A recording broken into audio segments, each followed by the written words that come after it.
not, this is not the same. It needs to be symmetrical. Okay. Hi, so this is my second video. I'm going to be talking a little bit about where I come from, what my musical experience is, and just a little bit more about what I want to do with the channel. Might throw in some more musical stuff at the end. So I grew up in Los Angeles, California, specifically in a town called South Pasadena. And South Pasadena is very unique. It's its own community. It's a suburb just on the outskirts of the city of Los Angeles, still within the county, and it's its own pocket. It's its own bubble. One of my favorite things about growing up there was that all the elementary schools fed into a single middle school and high school. So it was kind of interesting. If you had friends from the neighborhood growing up, you might not actually go to school with them when you're a young kid, but by the time you go to middle school, everyone's together. It was just this very interesting way of bringing all the community together, and especially in high school, I really appreciated that experience of kind of having everyone in town was together, basically. This sense of community was very strong, and it also applied to school activities, especially for me, band. So the way band worked when I was growing up was that in 5th grade, everybody in school tried an instrument. There was our band director, Mr. Jim Maycumber. Not exactly a big fan of me, but whatever. I just remember I would always be looking out the window and he would yell at me, as well as a couple of my friends, and it's good times. Anyway, Mr. Maycumber was a very good teacher, very strict, but he knew what he was doing. He wanted everyone to learn music. He really was passionate about teaching that. And so I think from him I got a pretty good foundation with music, but I wasn't super interested in it myself until I got to high school. And what happened in high school was I was still playing my trumpet, but kind of just getting by on it my freshman year. And my band director in high school was named Mr. Crawford, Howard Crawford. I'd call him Mr. Crawford. Mr. Crawford was the guy at the high school who ran everything. He ran the jazz band, the marching band, the concert band, symphonic band, the orchestra. If there was a musical, he'd conduct the pit for the musical. He just did anything related to music, pretty much all by himself. And I know that he would show up from 7 a.m. in the morning sometimes until 10 or 11 at night. I knew this in part because I was there most of the time too. I had jazz band at 7 a.m. Then your first period concert band, and then you get your band again, and right after school ends I'd go practice, and then there was usually sectionals at like 5, and then there was a marching band rehearsal, sometimes going until like 10, and he was there for the whole thing pretty much every single time. Mr. Crawford's passion for music was really easy to see, and he wanted to share it with everyone. He's a jazz musician himself with a very wide range of musical interests and expertise, and he you could feel the passion. He really wanted people to learn about music, and he was such a fun director to be under.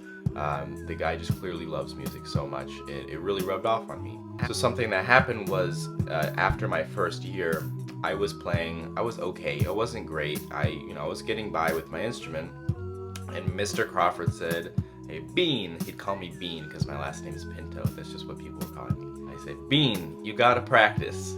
I said, "Why?" He said, "Because if you practice, you could get better at your instrument."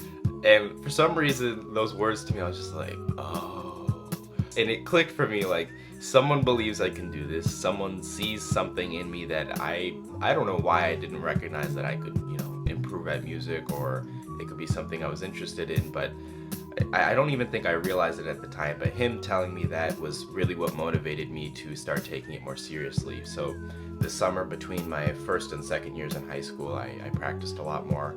Honestly started playing like French horn for no particular reason, but stuck with trumpet, worked on it, and I improved a lot. And coming back for my second year in marching, the marching band, I got more responsibility.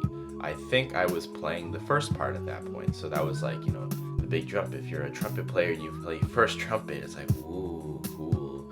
So I think I was just excited, like, wow, I'm gonna play high notes or whatever it might be. But I still wasn't very good at trumpet, don't get me wrong. After that, going into my third year, I think that's when I really started improving a little bit more.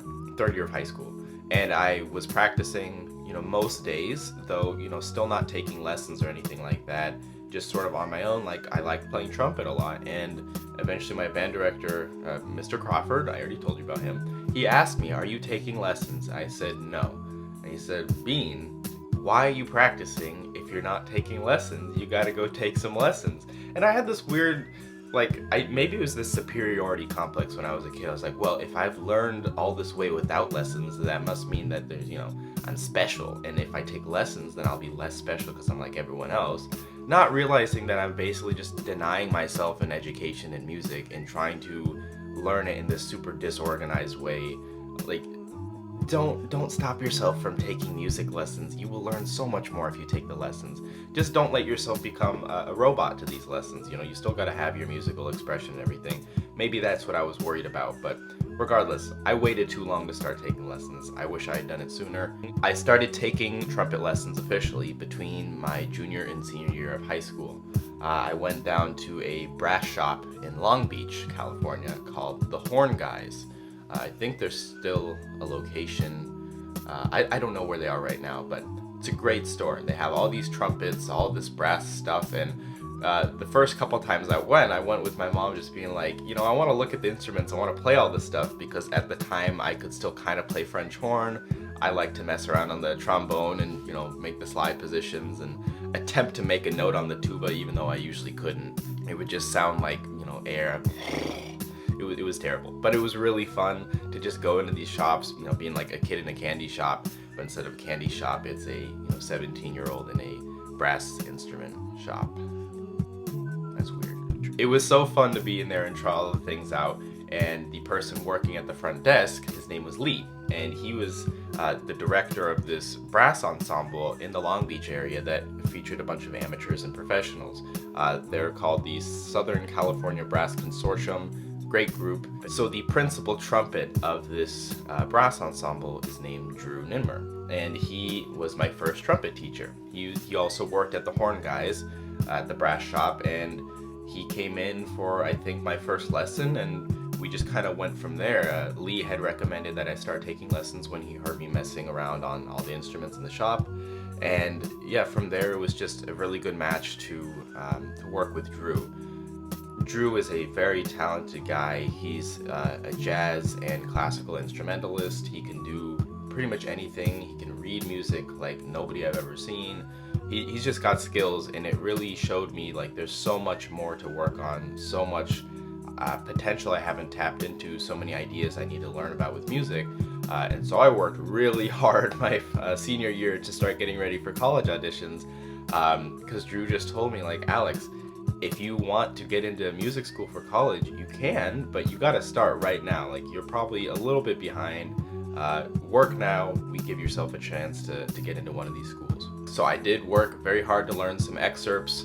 For all the trumpet people out there, I only had a B-flat trumpet, which is the sort of standard concert band trumpet, or, jazz, normal genres that use a trumpet.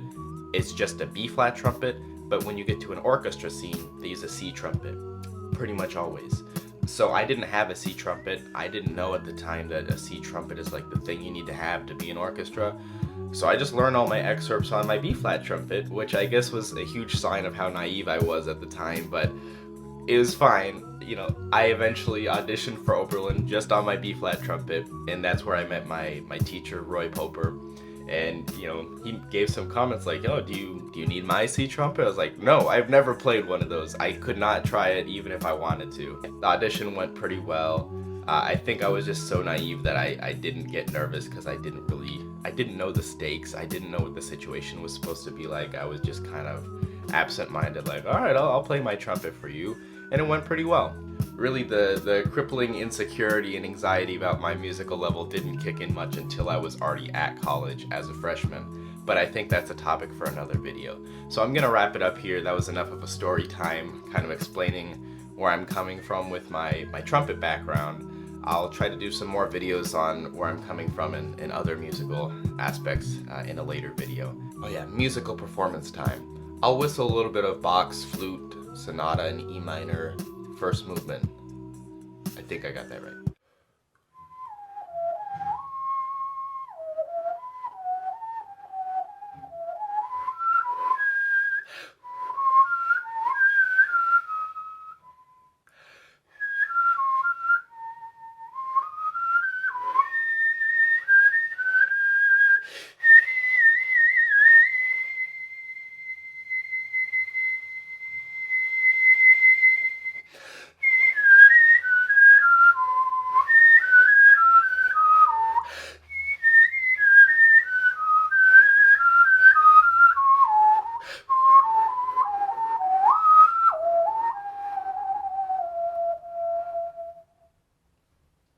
Okay.